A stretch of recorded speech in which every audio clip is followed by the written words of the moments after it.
bagaimana sistem ini Oke. dianggap berhasil, bahkan untuk melindungi para pemimpinnya saja gagal. Boleh.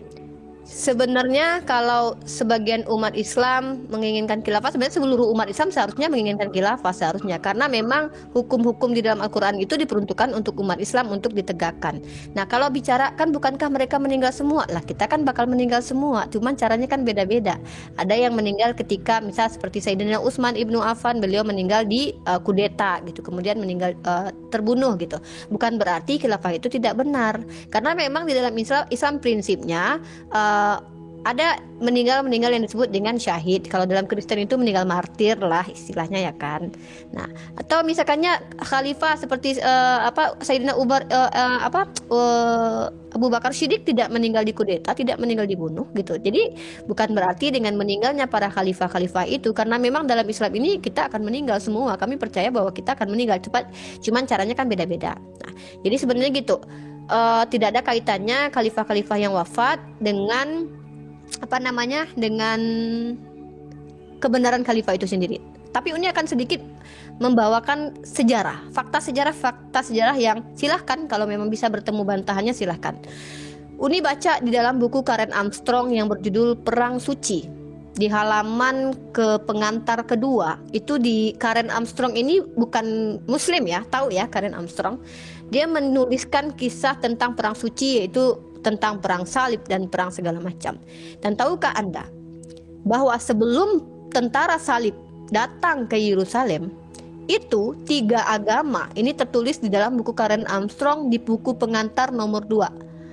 Sebelum tahun, kalau nggak salah tahun 1090 apa tahun 1009 gitu ya, kurang lebih begitu. Sorry kalau tahunnya salah. Ini masih kurang terlalu detail ya, tapi ada itu. Tentara salib datang ke Yerusalem. Sebelum itu padahal umat beragama kurang lebih 460 tahun hidup relatif damai di bawah khilafah Islam. Ini adalah sejarah. Ini fakta sejarah. Kalau memang khilafah itu tidak benar, maka tidak mungkin 3 agama hidup di bawah khilafah sampai 460 tahun aman. Ini kan faktual ya, ini fakta. Jadi kita hanya bisa lihat apa fakta sejarah. Dan coba kita lihat Indonesia ini dipimpin oleh orang Islam ya, walaupun bukan negara Islam. Tetapi kita lihat dibandingkan, mohon maaf, negara-negara lain, tingkat rasismenya di mana yang paling tinggi? Bukan di Indonesia.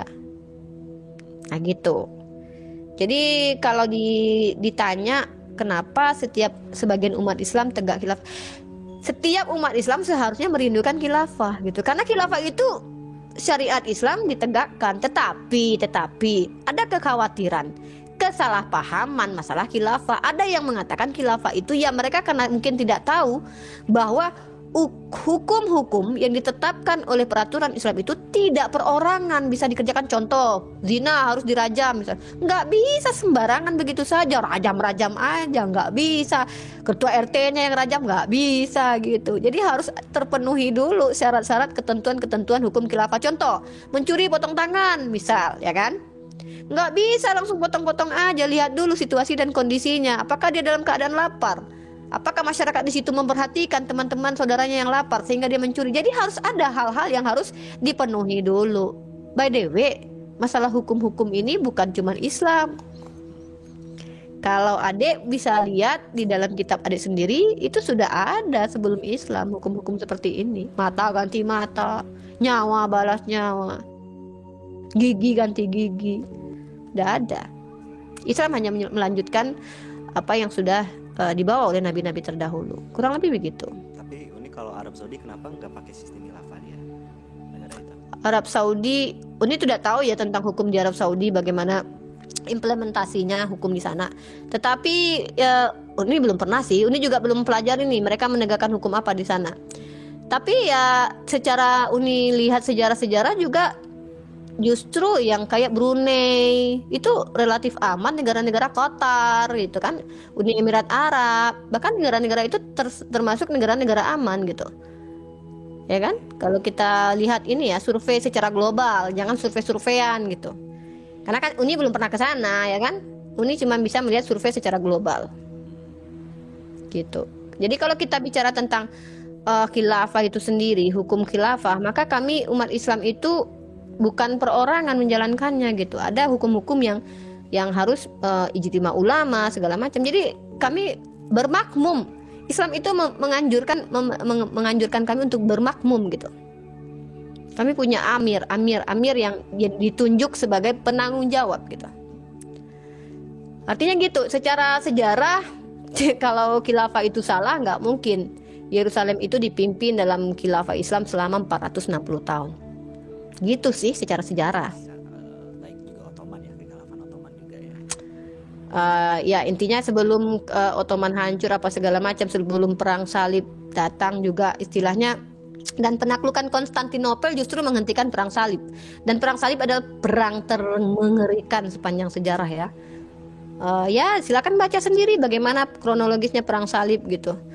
Dan lagi pula ya kita kembali ke sejarah kalau begitu ya kan. Penjajahan gitu kan. Ya kalau ini bisa sebutkan ya contoh ya Spanyol dengan Portugis. Itu kan karena ada perjanjian Tordesillas, karena Paus Alexander yang Paus Alexander ke-6 yang membuat perjanjian Tordesillas membagi bagian timur dan barat untuk membawa misi penting yaitu Triji. Nah, jadi kalau kita berbicara sejarah ya nilai sendirilah gitu. Jadi Arab Saudi Itu sih. juga bukan khilafah. Uni belum tahu ya masalah Arab Saudi ini, soalnya gini nih. Uni belum mempelajari juga sih Arab Saudi bagaimana apa hukum yang diterapkannya. Jujur terus terang Uni jujur aja karena Uni belum melihat apa di Arab Saudi, apa pakai hukum khilafah atau apa bagaimana gitu ya.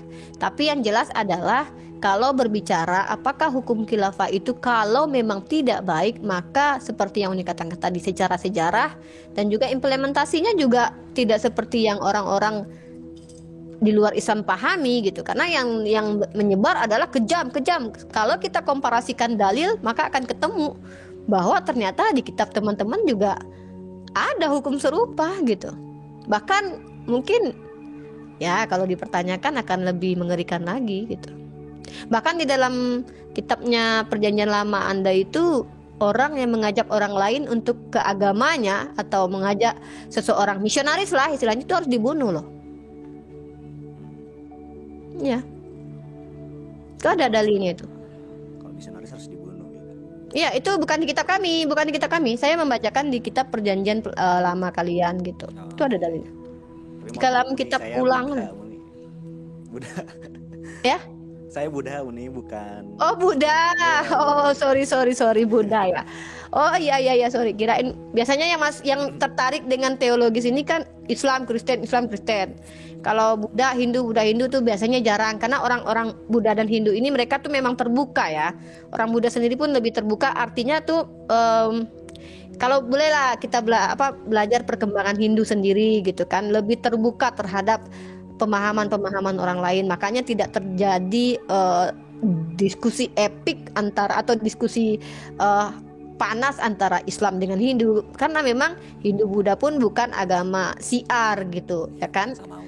Ya, bukan masalah samawi, tetapi Hindu ini tidak terlalu syiar di sini. Maksudnya di Indonesia pun istilahnya tidak terlalu syiar. Artinya tidak, ya kalau Islam ini kan ada pendakwahnya, kalau Kristen ada misionarisnya, ada penginjilnya. Kalau Buddha kan atau Hindu kan mereka ya sudah gitu. Lu mau ikut Buddha ya udah, kalau enggak ya enggak gitu. Makanya tidak ada terjadi diskusi yang tajam gitu antara Buddha, Hindu dan lain-lain gitu. Kalau itu sih analisa Uni ya, karena memang pada dasarnya teman-teman Buddha memang jarang yang tertarik membicarakan tentang teologis. Kalau kami Kristen Yahudi ini kenapa akan selalu berdiskusi? Karena kami memiliki tokoh yang sama yang diperdebatkan, yang dibedakan pemahamannya gitu. Makanya saya juga suka bingung gitu, ketiga agama sama ini selalu aja gitu banyak ya. perdebatan. Ya itu dia, karena tiga oknum-oknumnya ada yang sama dan mengklaim hal yang sama tapi pemahamannya beda-beda. Contoh, sama-sama mengklaim menyembah kepada Tuhannya Abraham, tapi apa istilahnya ya, sepengetahuan Uni nih ya, ini bukan sepengetahuan Uni, maksudnya di dalam Islam sendiri itu jelas dikatakan apabila ada di dalam pemerintahan Islam itu teman apa namanya orang di luar Islam yang meminta pertolongan kepada kalian, itu umat Islam sendiri, kami wajib untuk menolong. Jadi kalau sebenarnya kalau kembali ke hukum Islam, justru sebenarnya teman-teman non Muslim itu dijamin keselamatannya, karena itu kewajiban kami di dalam Al-Quran dan hadis. Gitu. Kayak gitu aja Uni ya. Ya, sama-sama.